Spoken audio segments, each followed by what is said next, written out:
April 29th, 1945, 3:47 p.m., Dachau concentration camp, Bavaria. Captain William Cowling pressed his palm against a blood-soaked SS uniform, searching for the femoral artery. The man beneath his hands had a bullet through his thigh, bone deep, arterial. He'd bleed out in 4 minutes without intervention. 2 yards away, Private First Class James Morrison from Topeka, Kansas, sat against a barrack wall with shrapnel in his shoulder. Superficial. Could wait. Cowling's medic, Corporal Eugene Chen, stared at him. "Sir, that's SS." "I can see his uniform, Chen. Morrison's one of ours." Cowling's hands didn't stop moving. Tourniquet, pressure point, plasma line. "Morrison can wait 15 minutes. This one can't wait 4. Behind them, 32 Soasta walking skeletons watched through the fence. Some weighed 60 pounds. All had numbers tattooed on their arms. The air smelled like burning flesh from the crematorium that had run until yesterday. Before we continue with Captain Cowling's impossible decision, we need your help to keep these forgotten stories of moral courage alive. If you're already gripped by what happened at Dachau's liberation, hit that like button right now. It tells YouTube to share this with more people who need to hear about the values that define us. Subscribe to this channel so you never miss another story of ethics tested under fire. And drop a comment below. Tell us where you're watching from, your country, your city. Did your grandfather serve? Do you have a family connection to World War II or the Holocaust? We have viewers from Tel Aviv to Texas, from Berlin to Buenos Aires. We want to hear from you. Now, back to April 29th, 1945, where Captain Cowling was about to face the hardest test of his medical oath. Chen threaded the plasma line into the SS guard's arm. His hands shook. The guard's eyes opened, grey-blue, wide with shock. He saw the American medical insignia on Cowling's helmet. His lips moved. Warum. Why? Cowling didn't speak German. Didn't need to. "Because I'm a doctor," he said. "Not a judge." 12 hours. Earlier. The approach. The 42nd Infantry Division, the Rainbow Division, had pushed through Bavaria for 3 weeks. They'd seen combat, but nothing prepared them for the intelligence reports coming from Dachau. Captain William Cowling, age 31, was from Cedar Rapids, Iowa, son of a Methodist minister, medical degree from the University of Iowa, 1937. He joined the Army Medical Corps in 1942 with a simple philosophy inherited from his father. Every human life is sacred, no exceptions. That philosophy had never been tested like this. His battalion commander, Major Felix Sparks, assembled the medical staff on April 28th. "Gentlemen, tomorrow we liberate Dachau. Intelligence says it's bad, worse than anything we've seen. I need you focused on American casualties first, understand?" "Yes, sir," they answered in unison. But Sparks added something else, quieter. "The Geneva Convention applies to everyone, even them. Remember that." Cowling didn't understand what even them meant. Not yet. The liberation, April 29th, 1945. They entered through the main gate at 2:30 p.m. The smell hit them first. Death, excrement, decay. Then the sounds, moaning, crying. Languages Cowling didn't recognize. Then the sights, bodies stacked in rail cars. 39 boxcars full of corpses, some partially burned. The crematorium oven still warm. And the prisoners, thousands of them, skeletal figures in striped uniforms, barely human in appearance. Private Morrison had been Cowling's assistant for 8 months. Good kid, 22 years old, talked constantly about opening an auto repair shop with Chen back in Topeka after the war. Morrison and Chen's garage, 50-50 partnership. They'd shaken hands on it in France. Morrison walked into Barrack 7 and walked out 30 seconds later. He vomited for 5 minutes straight, then sat on the ground and cried. "I didn't know," he kept saying. "I didn't know people could do this." Nobody had known, not really. The problem escalates. The SS guards tried to surrender. Some fought back. The 42nd's infantry companies, moving through the camp in a rage-fueled haze, executed approximately 50 SS personnel in the first hour. Summary executions, no trials. Soldiers who'd maintained discipline through 3 years of war lost control when they saw the gas chamber disguised as showers. Major Sparks stopped it. Barely. He physically restrained Lieutenant Jack Bushyhead from shooting a surrendered guard, then ordered all SS personnel collected in the coal yard under armed watch. That's when the wounded started arriving at Cowling's aid station. 17 American soldiers with various injuries from the firefights during liberation. Gunshot wounds, shrapnel, one broken ankle from jumping off a truck, and 12 SS guards, also wounded, also bleeding. The Americans expected treatment. The SS expected execution. What they got was Captain William Cowling with a medical kit and an oath that didn't recognize nationality. The discovery. The triage principle. Cowling had learned battlefield triage at Fort Sam Houston in 1943. The system was mathematical, not emotional. Immediate, red tag. Critical injuries, survivable with immediate care. Treat first. Delayed, yellow tag. Serious injuries, survivable with delayed care. Treat second. Minor, green tag. Walking wounded, treat last. Expectant, black tag. Unsurvivable injuries, comfort care only. The system worked because it saved the maximum number of lives. You triaged based on injury severity, not on who wore which uniform. But Cowling had never applied this system to enemy soldiers who'd operated a death camp. Corporal Chen laid out the casualties by nationality. Americans on the left, SS on the right. Cowling looked at the 12 SS guards. 3 had critical injuries: femoral artery damage, sucking chest wound, severe abdominal trauma. Without immediate surgery, they'd die within the hour. He looked at the 17 Americans. 2 had serious but stable injuries. 15 had minor wounds. The math was clear. The moral calculus was not. The forbidden decision. Triage by injury severity, Cowling said. Red tags first. I don't care what uniform they're wearing. Silence in the aid station. Every medic stared at him. Sir, Chen said carefully, those men ran the ovens. I know. They gassed children. I know. Morrison's got shrapnel in his shoulder, and he'll survive 3 more hours with that shrapnel. That SS guard has a femoral bleed. He won't survive 15 minutes. Private Eddie Walsh from Boston spoke up. Captain, the guys who found the rail cars, they're not going to understand this. Then I'll explain it to them. They'll think we're traitors. Cowling pulled on surgical gloves. Then they'll think I'm a traitor. Chen, prep the guard with the femoral injury. Walsh, get me plasma 2 units. Morrison, I need you to... I'll do it, sir. Morrison stood up, holding his wounded shoulder. His face was pale, streaked with tears and dust. If you say we treat them, we treat them. The implementation. 4:15 p.m. The SS guard with the femoral injury was named Heinrich Müller, age 27, 5 years in the SS, documented participant in medical experiments on prisoners. Cowling didn't know any of this. He knew only that Müller had a severed artery and approximately 4 minutes to live. Tourniquet applied at 4:16 p.m. Plasma line established at 4:18 p.m. Incision to access the artery at 4:21 p.m. The procedure took 11 minutes. Müller survived.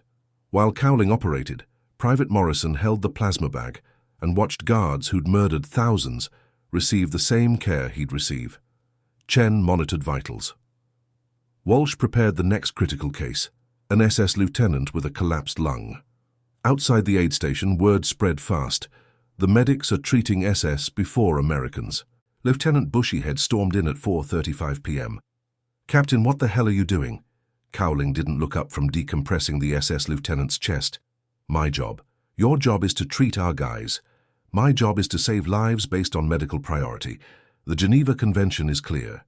Wounded combatants receive care based on injury severity, not nationality. Geneva Convention. Bushyhead's voice climbed. These bastards violated every article of Geneva. They're not soldiers, they're murderers. Then they'll hang as murderers after a trial. But today, here, they're wounded prisoners, and I'm a doctor, not an executioner. Bushyhead left. 10 minutes later, Major Sparks arrived. The first test. Sparks' decision. Major Felix Sparks was a hard man. He'd fought from Sicily to Bavaria. He'd lost men in every campaign. He'd personally stopped the executions an hour ago, but his hands still shook with rage. He watched Cowling work on the SS lieutenant, watched Morrison hold the plasma bag, watched Chen monitor the pulse of a man who'd gassed children. "Captain," Sparks said quietly, "explain your thinking." Cowling kept working. "Sir, I took an oath. First, do no harm. It doesn't say first, do no harm unless the patient is evil. It doesn't say save lives except for war criminals. It says I treat injury, not identity. These men deserve to die. Yes, sir, they do, after a trial, after justice. But right now they're wounded prisoners in my aid station, and the Geneva Convention, which we signed, which separates us from them, requires I treat the most critical injuries first." Sparks looked at Morrison holding the plasma bag. "Private, you agree with this?" Morrison's voice was steady. "Sir, I saw the ovens. I saw the bodies. I want every one of these bastards dead." He glanced at Cowling. "But Captain's right. If we execute wounded prisoners, we're no better than they are. We have to be better." Sparks stood silent for 30 seconds, then, "Carry on, Captain. Anyone interferes with your aid station, send them to me."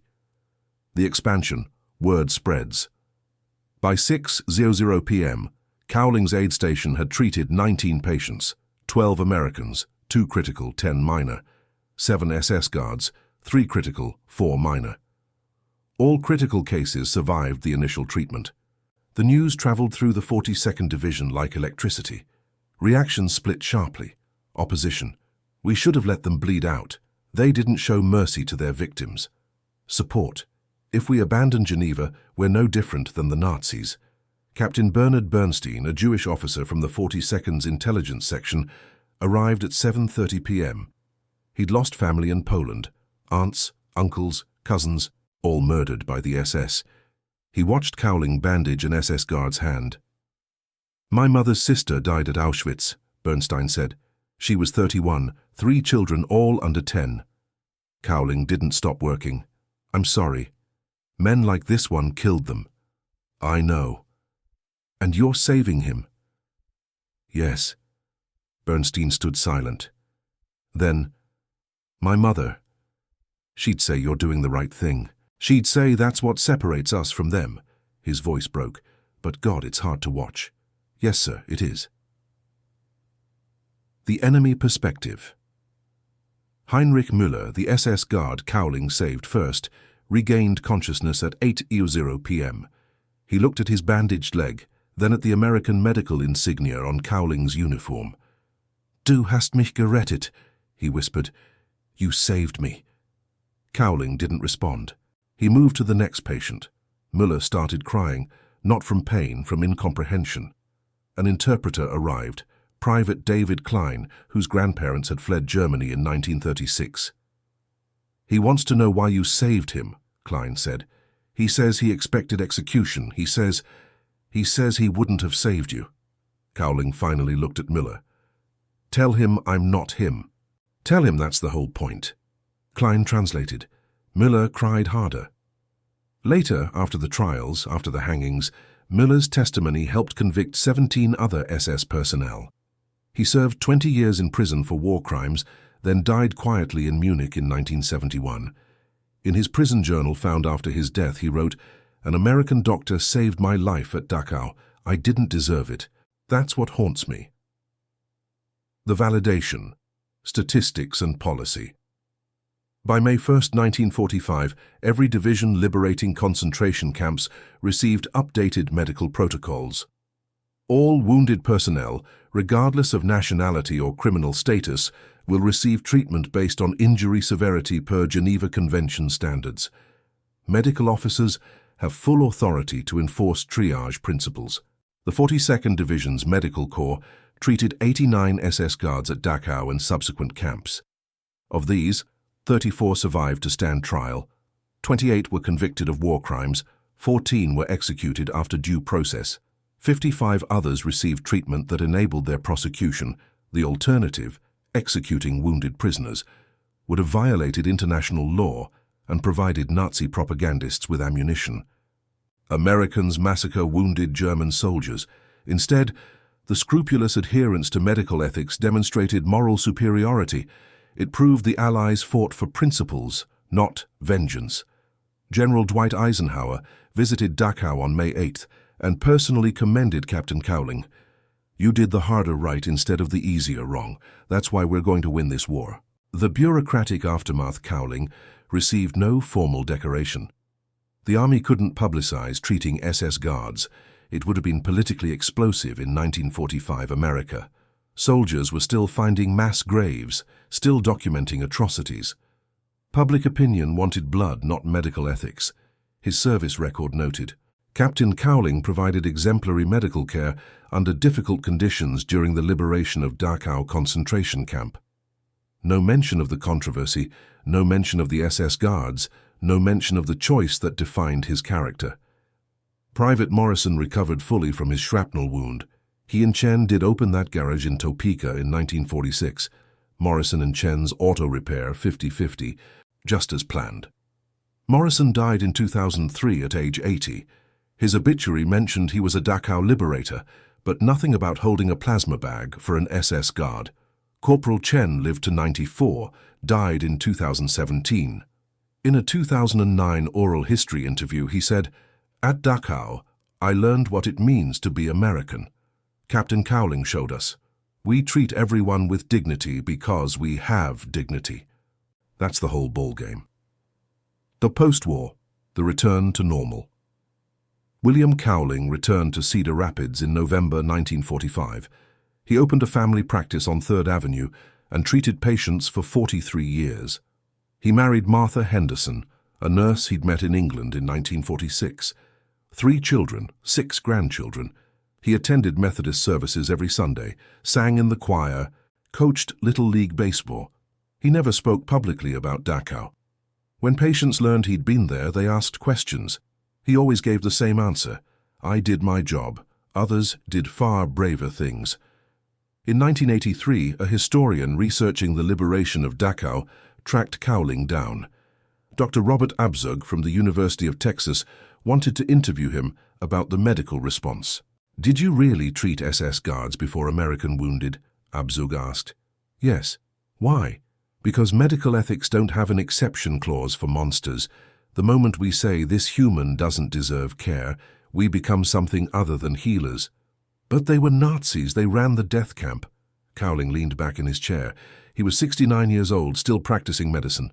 "Young man, I've been thinking about that question for 38 years. Here's what I know. The difference between civilization and barbarism isn't who you are when it's easy. It's who you are when every instinct screams for vengeance. Those SS guards deserved to die, after a trial, after justice. But the moment they were wounded prisoners, they fell under my oath. I had to be better than them. We all did. Do you regret it?" "No, I regret the atrocities. I regret we didn't get there sooner, but treating the wounded, that's who we are. That's why we won." The legacy, rediscovery. William Cowling died on June 12, 1993, age 79, in Cedar Rapids. Cardiac arrest, quick and painless. His obituary in the Cedar Rapids Gazette ran 8 sentences. It mentioned his medical practice and his family. It said he was a World War II veteran. It didn't mention Dachau. It didn't mention the choice he made on April 29, 1945. It didn't mention that he'd defined American values at their most tested moment. In 1995, the Holocaust Museum in Washington, D.C. opened an exhibit on liberation. Researchers combing through 42nd Division records found references to controversial triage decisions at Dachau. They tracked down surviving veterans. Corporal Chen, by then 72, told them the story. Private Walsh, 75, confirmed it. Lieutenant Bushyhead, the officer who'd challenged Cowling, was dead, but his son provided letters his father had written in 1945. "I was wrong. The medic captain was right. We had to be better than them." The museum created a small display. Medical ethics at Dachau, a photo of Cowling in uniform, a copy of the Geneva Convention, a quote from his 1983 interview: "The difference between civilization and barbarism is who you are when every instinct screams for vengeance." Fewer than 2,000 people see it each year. Most walk past on their way to larger exhibits. Martha Cowling, William's widow, visited in 1996. She was 78, alone. She stood in front of her husband's photo for 17 minutes. A museum volunteer asked if she needed a chair. "No," she said. "I just wanted to tell him I'm proud. I never said it enough while he was alive." The moral: what we choose. The medics at Dachau faced an impossible choice: treat monsters or abandon their principles. They chose their principles. In doing so, they proved something the Nazis never understood. Ethics aren't conditional. Human rights aren't negotiable. The rule of law doesn't pause for vengeance. 50 SS guards survived to stand trial because American medics refused to become executioners. 14 were hanged after due process. The rest served decades in prison. Justice was served, not by abandoning law, but by upholding it even when every instinct screamed otherwise. Captain William Cowling treated the worst humans he ever encountered with the same skill he'd treat anyone else.